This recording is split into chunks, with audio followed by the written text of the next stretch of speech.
Magandang araw po sa inyong lahat mga minamahal kong kapamilya sa paghahanap ng katotohanan. Tingnan ninyo.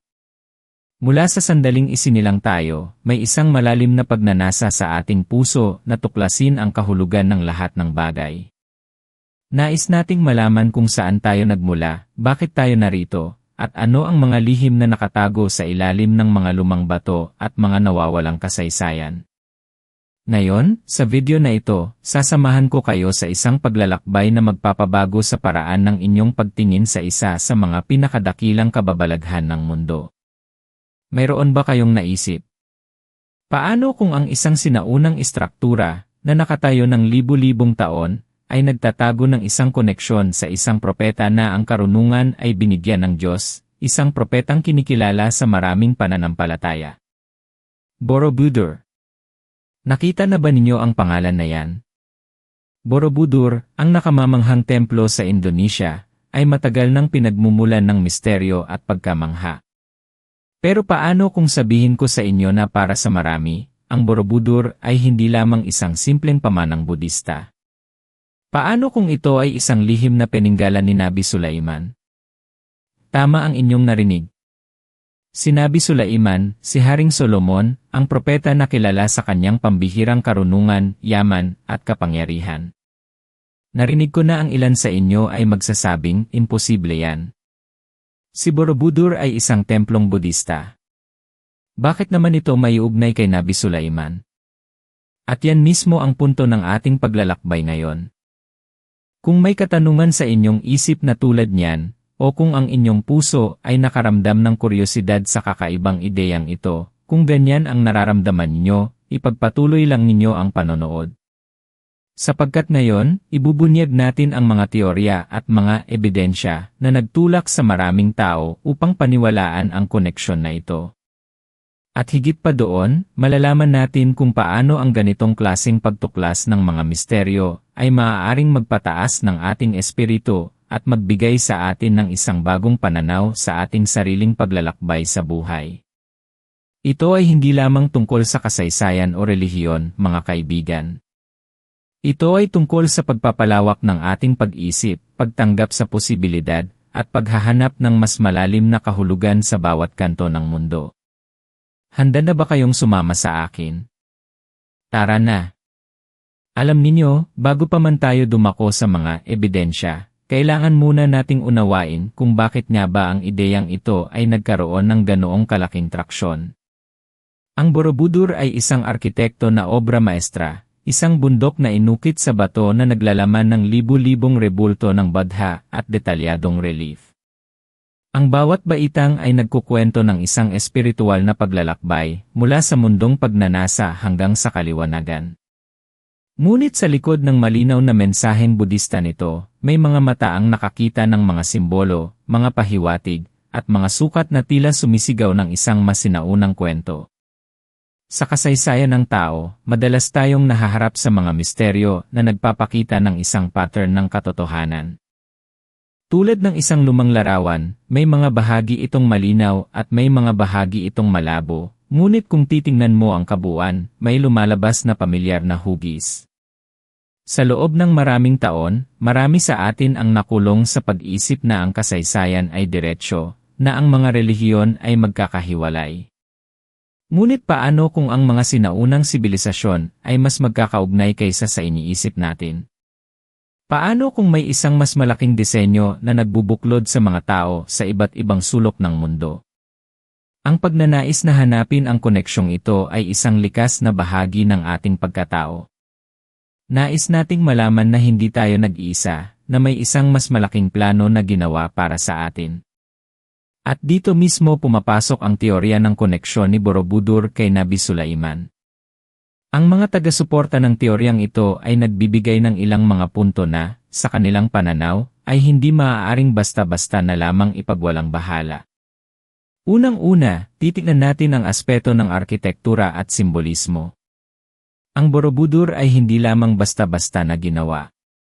Ang buong istruktura ay isang malaking mandala, isang representasyon ng kosmos. Mayroon itong 10 baitang na kumakatawan sa 10 yugto ng pagiging Budista. Ngayon, sa mga nag-aaral ng mga teksto ng Torah at Quran, si Nabi Sulaiman ay kilala sa kanyang pambihirang kaalaman sa geometriya, numerolohiya, at simbolismo. Ang kanyang templo sa Jerusalem ay itinayo na may tiyak na mga sukat at proporsyon na may malalim na espiritual na kahulugan. Ang ilan ay nagsasabing ang Borobudur, na may mga tiyak na sukat, ang paggamit ng numerong 9 at 10, at ang posisyon nito sa gitna ng 4 na puntos ng kompas, ay nagpapakita ng isang kaalaman na katulad ng sa mga inhinyero at arkitekto ni Nabi Sulaiman. Ngayon, baka iniisip nyo, pero ano ang kinalaman ng isang Budistang istruktura sa mga disenyo ng isang propetang Hudyo-Kristiyano-Islamiko? Ito ay isang napakagandang katanungan, at dito natin kailangan buksan ang ating isip sa ideya ng mga nakatagong kamay ng kasaysayan. May mga teorya na nagsasaad na si Nabi Sulaiman, dahil sa kanyang malawak na imperyo at pambihirang karunungan, ay nagpadala ng kanyang mga manggagawa at arkitekto sa iba't ibang sulok ng mundo upang magtayo ng mga istruktura, o kaya'y magbahagi ng kanyang kaalaman sa iba pang sibilisasyon. Hindi ba nakakamangha ang ideya na ang karunungan ng isang propeta ay maaaring umabot sa mga lugar na hindi natin inaasahan, mag-iwan ng marka sa mga kultura na tila malayo sa kanyang pinagmulan? Ang pag-iisip na ito ay nagbibigay sa atin ng pag-asa na ang kaalaman at kabutihan ay hindi limitado ng mga geographical na hangganan. Ikalawa, mayroon tayong issue sa pangalan mismo. Borobudur. Sa unang tingin, tila isang pangkaraniwang pangalan. Pero mayroong isang teorya na nagmumungkahi na ang pangalan ay maaaring galing sa salitang Boru at Badha. Ngunit may isa pang mas kakaibang interpretasyon. May mga iskolar na nagmungkahi na ang pangalan ay maaaring hango sa Barabudur o Barabudur na maaaring mga hulugang Bara at Budur. Isang mas radikal na teorya ay nagmumungkahi na ang pangalan ay talagang hango sa Barunadur, na sa isang lumang wika ay maaaring mga hulugang bundok ng hari. Ngayon, kung isa sa alang-alang natin ang posisyon ni Nabi Sulaiman bilang isang hari na may kontrol sa napakalaking teritoryo, hindi ba ito nagbibigay ng isang nakakagulat na koneksyon? Ito ay tulad ng isang detective na kwento, kung saan ang bawat pahiwatig, bawat pangalan, bawat numero ay tila nagtuturo sa isang mas malaking misteryo. At ang misteryo na ito ay nagbibigay sa atin ng pagkakataong pagmasdan ang ating sariling paniniwala. Hindi tayo dapat matakot na suriin ang mga lumang kasaysayan at magtanong ng si paano kung. Ang pagtatanong na ito ay isang tanda ng isang buhay na isip, isang pusong uhaw sa kaalaman, at isang kaluluwang naghahanap ng katotohanan. Pangatlo, mayroon tayong mga alamat at lokal na kwento. Sa maraming kultura, may mga oral tradition na pumasa sa bawat henerasyon, na naglalaman ng mga pahiwatig sa mga kasaysayan na hindi naitala. Sa Indonesia mismo, mayroong mga lumang kwento ng isang makapangyarihang hari na dumating mula sa malayo, isang hari na may pambihirang karunungan at nagtayo ng mga dakilang istruktura. Habang ang mga kwentong ito ay hindi direktang nagbanggit kay Nabi Sulaiman, ang mga paglalarawan ng kanyang yaman, kapangyarihan sa mga espiritu, at kakayahang magtayo ng mga kamangha-manghang istruktura ay tila nagkakaroon ng malakas na ugnayan sa mga katangian na iniugnay kay Nabi Sulaiman. Naaalala ko ang isang lolo na nagkwento sa akin noong bata pa ako. Sabi niya, anak, ang bawat bato, ang bawat puno, ang bawat kanta ay may kwento. Kailangan mo lang making. At totoo iyon. Kung makikinig lang tayo sa mga kwento ng ating mga ninuno, makakahanap tayo ng mga pahiwatig sa mga bagay na lampas sa ating kasalukuyang pag-unawa. Ang mga kwento na ito ay hindi lamang nagbibigay ng impormasyon, nagbibigay din ito ng koneksyon sa ating pinagmulan at nagpapaalala sa atin na tayo ay bahagi ng isang mas malaking tapestry ng kasaysayan. Ngayon, marami ring mga nagsasabing ang lahat ng ito ay pawang haka-haka lamang. Ang mga iskolar ay nagbibigay ng matibay na ebidensya na ang Borobudur ay isang Budistang templo, at ang mga koneksyon kay Nabi Sulaiman ay pawang interpretasyon lamang ng mga lumang datos. At walang masama doon.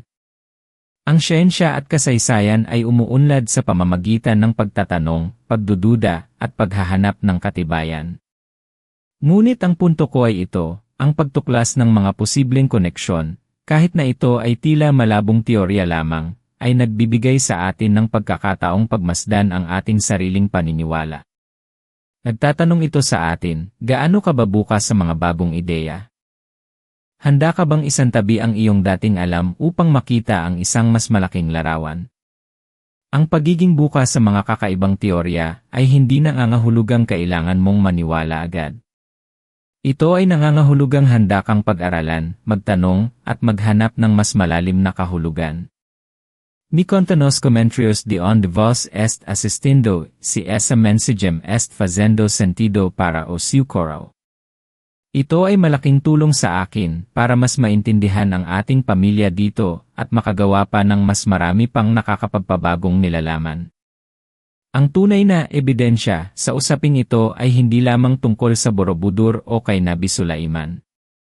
Ang tunay na ebidensya ay nasa loob ng bawat isa sa atin. Ito ay ang ating pagnanais na humanap ng kahulugan, ang ating uhaw sa kaalaman, at ang ating pagkamangha sa kagandahan at misteryo ng mundo. Ang paghahanap na ito ay nagbibigay sa atin ng layunin. Ang paniniwala na may isang mas malaking plano, isang mas malalim na katotohanan, ay nagbibigay sa atin ng pag-asa. Isipin niyo, kung ang Borobudur ay talagang ang may ugnayan kay Nabi Sulaiman, hindi ba't ito ay isang patunay na ang kapangyarihan ng Diyos at ang karunungan ng kanyang mga propeta ay walang hangganan? Na ang kanilang mga yapak ay maaaring umabot sa mga lugar na hindi natin inaasahan, nag-iwan ng mga bakas na nagtuturo sa atin pabalik sa isang pinagmulan ng lahat ng karunungan.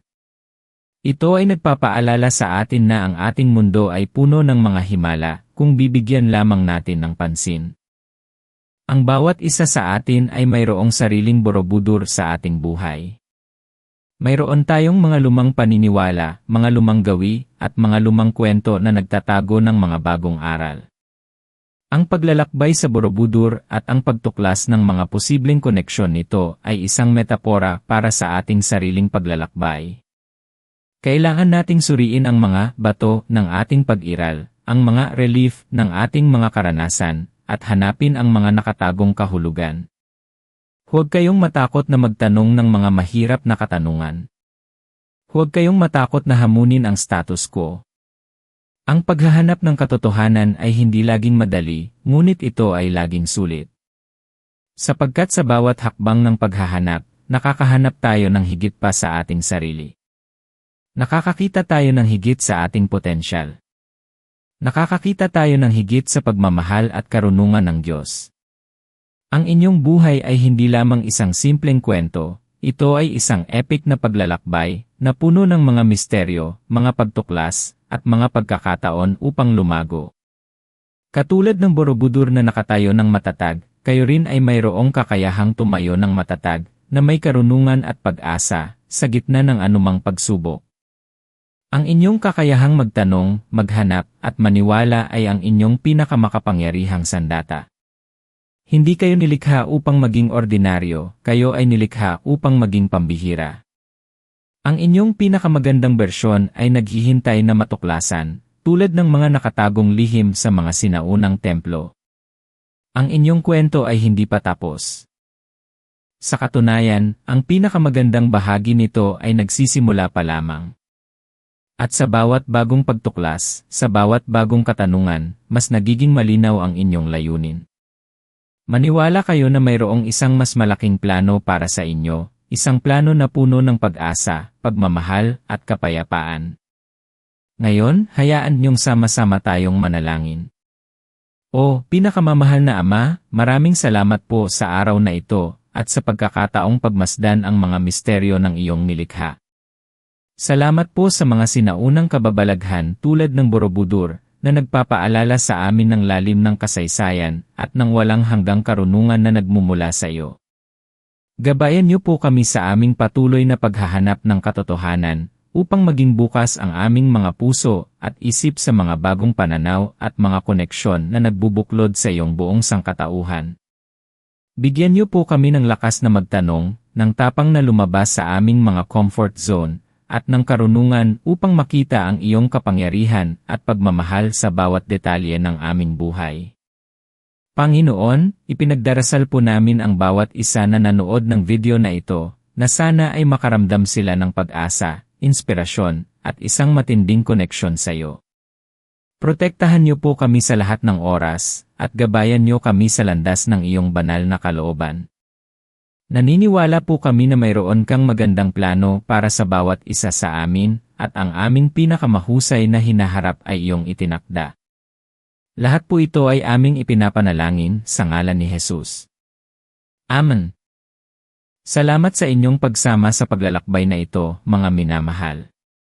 Kung nagustuhan niyo ang video na ito, at kung naramdaman niyo ang pagnanais na tuklasin pa ang mga mas malalim na katotohanan, huwag kalimutang i-like ang video na ito at i-subscribe sa channel na ito. At syempre, pindutin din niyo ang bell icon upang hindi niyo mapalampas ang susunod nating pagtuklas, dahil marami pa tayong mga misteryo na bibigyan ng liwanag. Tignan niyo ang iba pa nating mga video na lalabas sa screen ngayon, dahil baka mayroong isa sa mga iyon ang nagtatago ng sagot sa tanong na matagal nang nasa inyong isip. Ibahagi niyo rin ito sa inyong mga kaibigan at pamilya na mahilig din sa mga misteryo at sa paghahanap ng katotohanan. Tandaan, magpatuloy sa pagtatanong, magpatuloy sa pagtuklas, at laging maniwala sa kapangyarihan ng pag-asa. Hanggang sa muli at pagpalain kayo ng Diyos.